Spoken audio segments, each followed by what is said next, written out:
कभी ऐसा हुआ है कि टखने में मोच आई और वो बस ठीक ही नहीं हो रही, मतलब बार बार परेशान कर रही है। मज़ेदार बात यह है कि इसका असली जवाब शायद आपके टखने में है ही नहीं। तो चलिए आज हमारे शरीर के एक ऐसे छुपे हुए कनेक्शन की बात करते हैं जो रिकवरी और बैलेंस के बारे में हमारी पूरी सोच को बदल सकता है।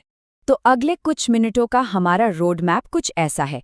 हम एक छोटी सी जासूसी करेंगे। सबसे पहले अस्थिर टखने की इस पहेली को समझेंगे, फिर शरीर के एक छिपे हुए छठे सेंस की खोज करेंगे और फिर उस असली मुजरिम को पकड़ेंगे जो पर्दे के पीछे छिपा है। और आखिर में एक सॉलिड प्रैक्टिकल प्लान देखेंगे जिससे बैलेंस वापस पाया जा सके। तो चलिए सबसे पहले उस चीज़ की बात करते हैं जिससे बहुत से लोग परेशान हैं, टखने की वो चोट जो जाने का नाम ही नहीं लेती। कभी ये ख्याल आया है कि यार इतना टाइम हो गया पर ये टखना अभी भी इतना कमज़ोर क्यों लगता है? मतलब ज़रा सा ऊबड़-खाबड़ रास्ते पर चलो और लगता है कि बस अभी मुड़ जाएगा। ये बहुत ही आम फ्रस्ट्रेशन है, खासकर जब कभी टखने में मोच आई हो।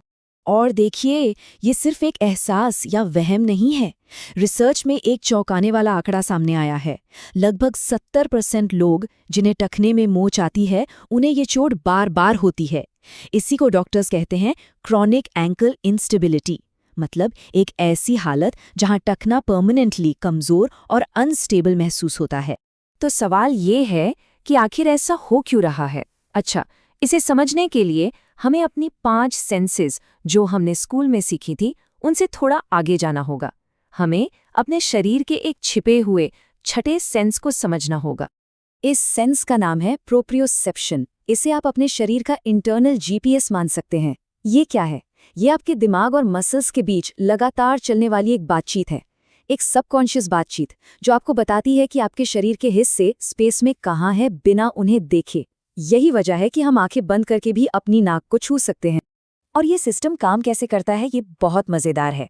हमारी मसल्स और जॉइंट्स में, जैसे टखने और कूल्हे में, छोटे छोटे सेंसर लगे होते हैं। ये सेंसर स्पाइनल कॉर्ड के जरिए हमारे दिमाग तक सिग्नल भेजते हैं। दिमाग फिर इस जानकारी को प्रोसेस करता है और तुरंत वापस निर्देश भेजता है। ये निर्देश हमारी मसल्स को बताते हैं कि बैलेंस बनाए रखने के लिए कैसे और कितना एडजस्ट करना है। और ये सब मिली सेकेंड्स में होता है। कमाल है ना? अब कहानी में आता है असली ट्विस्ट। जब टखने में मोच आती है तो ये जो पूरा कम्युनिकेशन सिस्टम है ये गड़बड़ा जाता है। और असली प्रॉब्लम वहां नहीं होती जहां हम सोच रहे होते हैं। मतलब समस्या सिर्फ टखने में नहीं होती।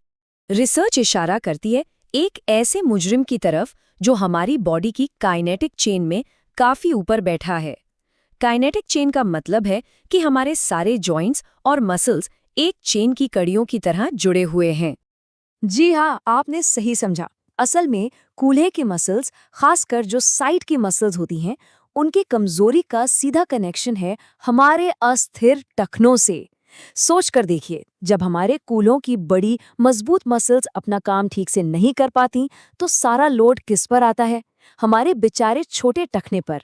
और इसी वजह से वो अनस्टेबल हो जाता है। और ये सिर्फ कोई थ्योरी नहीं है, इसके पीछे सॉलिड साइंस है। 2024 की एक स्टडी में 2 ग्रुप बनाए गए।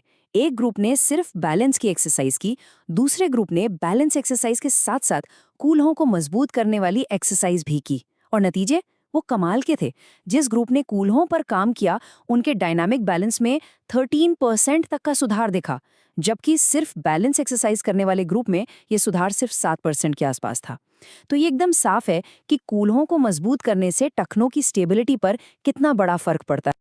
तो ठीक है, अब हमें असली वजह पता चल गई है। तो इसका इलाज क्या है? इसके लिए हमें एक 2-pronged अप्रोच यानी 2 तरफा रणनीति अपनानी होगी। चलिए सीधे एक्शन प्लान पर आते हैं। अच्छा, बैलेंस को फिर से ट्रेन करने का एक सीधा साधा प्रोग्रेशन होता है। इसे घर बनाने जैसा समझिए। सबसे पहले एक मजबूत स्थिर जमीन पर बेसिक सीखे जाते हैं, मतलब नींव रखी जाती है। फिर कुशन या फोम पैड जैसी अनस्टेबल सतह पर प्रैक्टिस करके हम उस नींव को चैलेंज करते हैं। और आखिर में हम स्क्वाट्स या बॉल पकड़ने जैसी डायनामिक यानी असल जिंदगी जैसी मूवमेंट को शामिल करते हैं। जैसे ये स्टॉक बैलेंस है। ये शुरू करने के लिए एक बेहतरीन एक्सरसाइज है। ये क्या करती है? ये हमारे उस इंटरनल जीपीएस यानी प्रोप्रायोसेप्शन को रिकैलिब्रेट करती है। मतलब ये दिमाग को फिर से सिखाती है कि टखने से आने वाले सिग्नल्स को कैसे सुनना और समझना है। तो चलिए अब कुछ खास एक्सरसाइज देखते हैं जो इस प्रोग्रेशन को एक्शन में लाती हैं। अब चैलेंज को और बढ़ाने के लिए हम इस तरह के टूल्स का इस्तेमाल कर सकते हैं। एक फोम रोलर या वॉबल बोर्ड, ये एक अनस्टेबल सतह बना देते हैं। इससे क्या होता है, हमारे टखने और पैर की सारी छोटी छोटी स्टेबलाइजर मसल्स को जागना पड़ता है और बैलेंस बनाने के लिए ज़्यादा मेहनत करनी पड़ती है। और ये प्रोग्रेशन का एक परफेक्ट उदाहरण है। पहले वन लेग्ड क्लॉक जैसी एक्सरसाइज को एक मजबूत सपाट जमीन पर मास्टर किया जाता है, और जब उसमें स्टेबिलिटी आ जाए तो फिर उसे बोसू बॉल जैसी अनस्टेबल सतह पर करके नेक्स्ट लेवल पर ले जाया जाता है।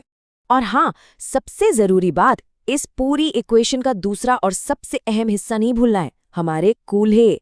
तो इस तरह की टारगेटेड एक्सरसाइज अक्सर रेजिस्टेंस बैंड के साथ सीधे समस्या की जड़ पर हमला करती हैं। ये उन मसल को मजबूत करती हैं जो हमारे टखने को ऊपर से सपोर्ट देती हैं।